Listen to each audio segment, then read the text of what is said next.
నమస్కారం.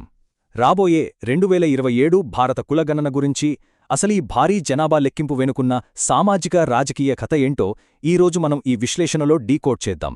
ఇది కేవలం జనాలను లెక్కపెట్టే ముచ్చట మాత్రమే కాదు సుమా, మన దేశ భవిష్యత్తు విధానాలనే మార్చేయగల అత్యంత కీలకమైన అంశం.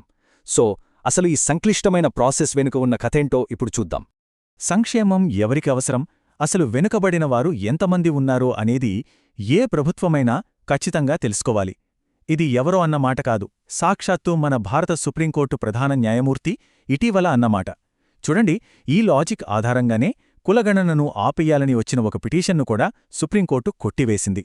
దీన్ని బట్టి ఈ లెక్కింపుకు చట్టపరంగా ఎంత ప్రాధాన్యత ఉందో మనకు స్పష్టంగా అర్థమవుతోంది కదా.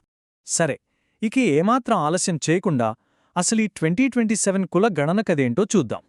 సాధారణంగా ప్రతి 10 ఏళ్లకోసారి జరిగే జనాభా లెక్కలు 2021లోనే జరగాల్సిందే. కానీ కోవిడ్ వల్ల ఇంకా ఇతర లాజిస్టికల్ కారణాల వల్ల అది బాగా లేటైపోయింది. అయితే ఇప్పుడు జరగబోయే ఈ జనగణన రెండో దశలో ఒక పెద్ద మార్పు ఉండబోతోంది.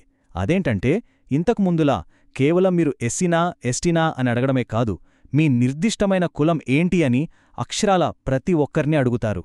ఇది నిజంగా ఒక భారీ మార్పు. అయితే ఇక్కడ దాకా రావడానికి రాజకీయంగా ఎలాంటి ఊహించని మార్పులు జరిగాయో మనం ఖచ్చితంగా మాట్లాడుకోవాలి.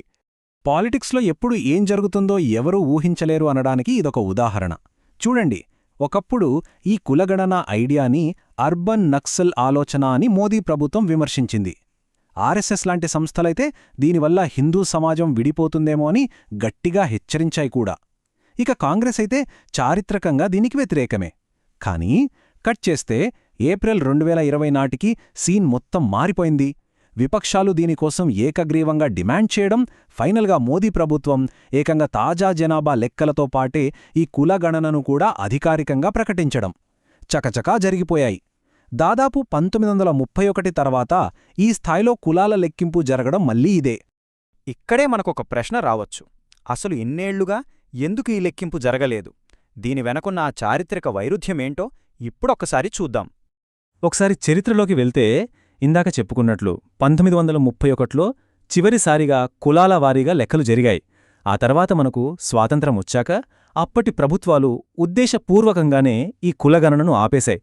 ఎందుకంటే ఏ కుల వ్యవస్థనైతే మనం పారద్రోలాలనుకుంటున్నామో మళ్లీ ఆ కులాలను లెక్కించడం వల్ల ఆ వ్యవస్థను మనమే బలపలిచినట్లు అవుతుందన్నటి వాళ్ళ భయం. కానీ తర్వాత 2011లో ఒక విఫల ప్రయత్నం జరిగింది. ఆ తర్వాత 2021 జనగణన వాయిదా పడటం, ఇక ఫైనల్గా ఇప్పుడు 2025, 2027 నాటికి కొత్త లెక్కింపు మొదలవడం. ఇది అసలు టైంలైన్. ఇక్కడ ఒక ఆసక్తికరమైన పాయింట్ ఉంది, గమనించండి. మన దేశంలో ఒక విచిత్రమైన పరిస్థితుంది. అదేంటంటే, ఒకవైపు కులరహిత సమాజాన్ని నిర్మించాలని మనం ప్రభుత్వ విధానాలు తెస్తుంటాం. కాని మరోవైపు ఉపాధిలోనూ చట్టసభల్లోనూ తగిన ప్రాతిథ్యం కల్పించాలంటే మళ్లీ అదే కులం ఆధారంగా పాజిటివ్ డిస్క్రిమినేషన్ అమలు చేయాల్సి వస్తుంది. అంటే ఒక పక్క కులాన్ని వదిలించుకోవాలని చూస్తూనే ఇంకో పక్క సంక్షేమం కోసం ఆ కులాన్ని గుర్తించాల్సి రావడం. ఇదొక పెద్ద వైరుధ్యం కదూ.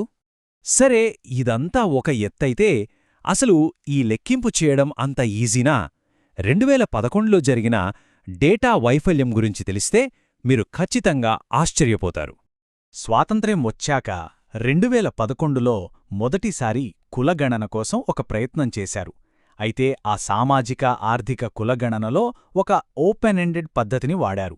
అంటే ముందుగా ఫిక్స్ చేసిన పేర్లు కాకుండా జనాలు తమ కులాన్ని వాళ్లకి ఇష్టమొచ్చినట్లుగా చెప్పుకోవచ్చు అనమాట. ఇంకేముంది, ఇది అధికారులకు తలకు మించిన భారంగా మారిపోయింది. ఎంతలా అంటే ఈ నెంబర్ వింటే మీరే షాక్ అవుతారు. అక్షరలా 46 లక్షలు. అవునండి, ఆ ఓపెన్ ఎండెడ్ సర్వే ద్వారా ఏకంగా 46 లక్షల విభిన్నమైన కులాల పేర్లు రికార్డయ్యాయి.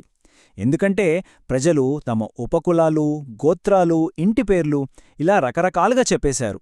ఇక డేటాని ఒక ఆర్డర్లో పెట్టడం సాధ్యమవుతుందా చెప్పండి? పోనీ అదొక్కటేనా? ఈ లెక్కింపులో ఏకంగా 8 కోట్ల డేటా తప్పులు దొర్లాయి. అంటే ఆ డేటా దాదాపుగా పనికిరాకుండా పోయిందనమాట. అందుకే ఆ సమాచారాన్ని ఇప్పటికి పెద్దగా బయటపెట్టలేదు. అప్పట్లోనే అలా జరిగితే ఇక ఇప్పుడున్న ప్రభుత్వం ఈ కొత్త జనగణనలో తప్పులు లేకుండా కులాలను ఖచ్చితంగా ఎలా లెక్కించాలన్న దానిపై ఇంకా కుస్తీలు పడుతూనే ఉంది.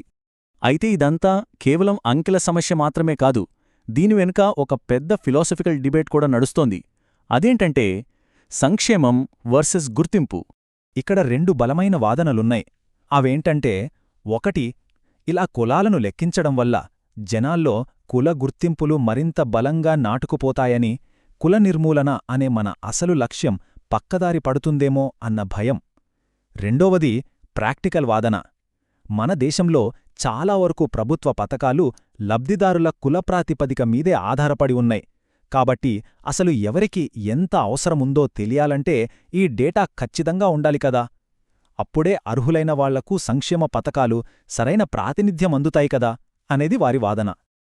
అయితే ఇక్కడ మనం మర్చిపోకూడని పాయింట్ ఒకటుంది. ఈ లెక్కింపులు ఎన్ని జరిగినా అంతిమంగా మన లక్ష్యం మాత్రం కుల నిర్మూలనే అయ్యుండాలి. ఇంకో ముఖ్యమైన విషయమేంటంటే, ఒకవేళ ఎవరైనా నాకు కులం లేదు, నేను కులరహితుడిని అని చెప్పుకోవాలనుకుంటే ఆ ఆప్షన్ కూడా ఈ సర్వేలో ఖచ్చితంగా ఉండాలి. ఆ స్వేచ్ఛ ప్రజలకు ఎల్లప్పుడూ ఉండాలి. ఇక ముగించే ముందు ఒక ఆసక్తికరమైన ప్రశ్న గురించి ఆలోచిద్దాం. లక్షిత సంక్షేమం కోసం ఇలా కులాలను లెక్కించడం వల్ల నిజంగానే భవిష్యత్తులో కులాలు లేని సమాజాన్ని మనం చూడగలమా?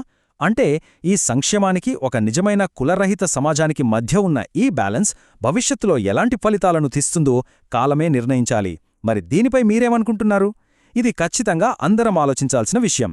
ఈ విశ్లేషణ మీకు కొత్త విషయాలను తెలియజేసిందని ఆశిస్తున్నాను.